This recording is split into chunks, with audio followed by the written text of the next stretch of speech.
카이리 어빙의 아이솔레이션이 가끔 터무니없이 실패하기도 하지만 그는 뛰어난 1대1 공격자임은 분명합니다. 보통 1대1 연습은 패스받아 진행되는데 박스까지 쳐주네요. 코치가 흡족한가 봅니다. 이렇게 1대1 연습해봐야 5대5에서 효과 없습니다. 그 이유는 드리블 횟수가 많고 코트를 너무 넓게 사용하기 때문입니다.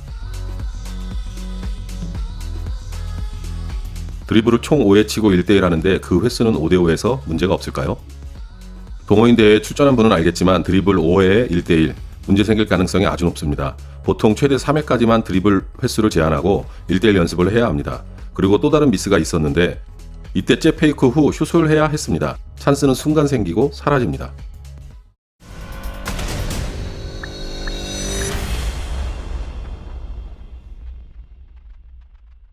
아이솔레이션은 고립, 격리란 뜻으로 섬에 수비자와 단둘이 있는 것을 연상하면 됩니다. 그래서 많은 동호인이 1대1 기술의 우위에 있는데 동료가 섬에 있는 것처럼 만들어주지 않아 자신의 우위를 살릴 수 없다고 생각합니다.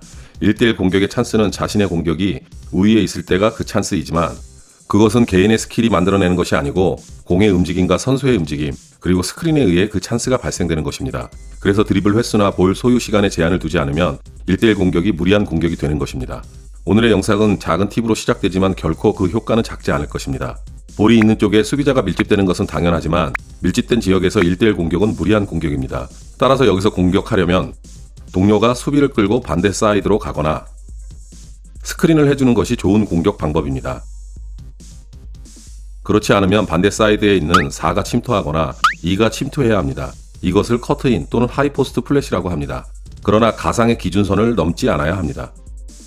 그것을 넘어가서 패스 받아봐야 수비에게 둘러싸이게 됩니다. 따라서 가상의 기준선을 넘지 않고 패스 받는 것이 좋습니다. 그런데 여기서 아주 중요한 팁이 있는데 꼭 기억해야 합니다.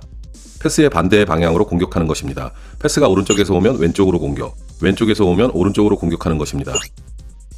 그 이유는 1. 반대 사이드에 수비자가 거의 없습니다.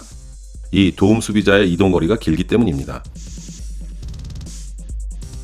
따라서 패스가 오는 반대 방향으로 1대1 공격을 시도하는 것이 유리합니다. 이 작은 팁을 바탕으로 딱 3가지 기술만 익히면 됩니다.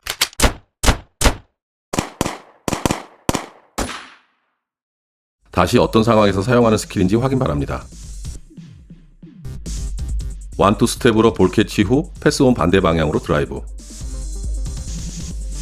합 스텝을 사용해도 되니 편한 스텝을 사용하면 됩니다. 윙에서도 동일하고 어디든 패스가 온 반대 방향을 선택하여 1대1 공격하는 것이 유리하니 꼭 기억 바랍니다.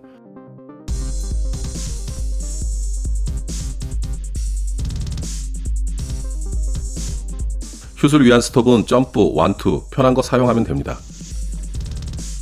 반대 방향을 선택했는데 수비자에 의해 막힐 수도 있으니 드리블 방향을 편한 드리블로 체인지하면 됩니다.